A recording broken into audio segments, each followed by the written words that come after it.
That's still just straight headers on maybe a foot of pipe, so the tailpipes aren't hooked up or mufflers.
I'm gonna turn this off before I get poisoned.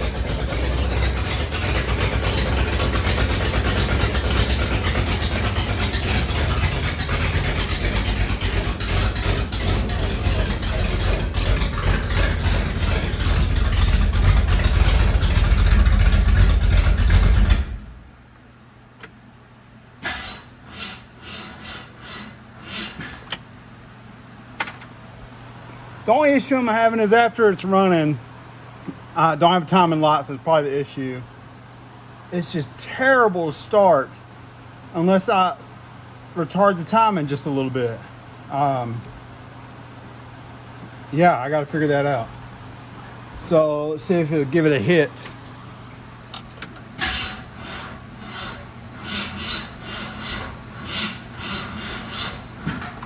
I don't want to burn my starter up.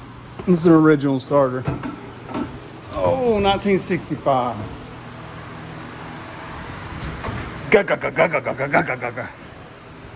I'm probably gonna die of carbon monoxide poisoning. Holy cow. So yeah, let's see. What problems am I having currently? I literally just did the break-in oil change and then I spilled gas everywhere. All I have to do is figure out exhaust, which I'm going to take it to an exhaust shop. I have a welder, but I want a nice system on here. And then before that, I have to connect the drive shaft, so I got to put a new joint on it. And I also have to, I'm waiting on my spacer for the top of the carb so I can get my air cleaner up. And then I'll have to go buy some all steel. I got to step out of here. I can't breathe. So basically what I'm waiting on is to tidy up the last 1% mechanically and then top off the transmission fluid. I may drive it or either put it on a trailer to go and get my exhaust installed. H-pipe, 2.5 inch piping with maybe Super 44s. I'd love to do single chambers. I may do that. And I think that'll be pretty much it mechanically. And when it's running, I need to check on the power brakes. So I have them feed and vacuum off of the back of the carburetor, not the manifold. So we'll work on that. I'm gonna let the shop air out for a few hours. Maybe the next video we can show a little progress, put this thing in gear. I gotta save up, $100 and some odd for training fluid.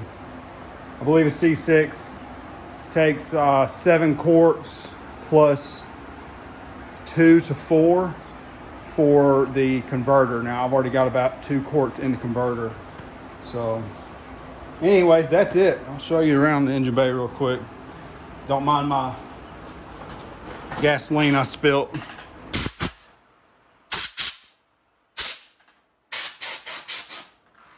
I really gotta get a timing light on this thing, get it set in just right, and then hook up a vacuum advance on the distributor, which is right here. And I'm gonna run vacuum over to the back of it, do a T, and then I gotta get a vacuum gauge, sync the carburetor. I think it's pretty solid, to be honest, right out the box. It's a Edelbrock 600 CFM. I didn't need a 750. I'm not trying to tell everybody, ooh, I got a 750. I think it may be too much for this, 390 cubic inch, 6.4 liter. So think that'll work. I'd like to replace this with a MSD or maybe a Pertronix, if I'm saying that correctly. But I've got a tachometer coming in.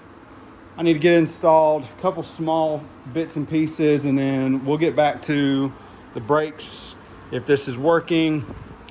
God, I got more gas right here I spilt. I had to suck on the fuel line to get fuel out of this tank, and then as soon as I did, I got it in the filter because I'm not running a pump off of this. Just because I'm not. It's the way it is. So basically, as soon as that's done, I've already got the fuel lines ran. Let me show you that. Coming in, aluminum 3/8, and then ignore this, temporary. It joins right here on two 2-inch soft lines to this Edelbrock filter. And then here's my fuel line. It's only wrapped in hose right now because I don't have it supported off of the block or the power steering. So those are just literally sliced and slid over. And then a soft line down to the mechanical pump. I would love to find some nice fuel lines to run from the carb down to the pump. Problem is I'm on a very tight budget, so this thing's coming together slowly but surely. So I'm gonna shut the shop down. That's it on this one. Appreciate you guys watching.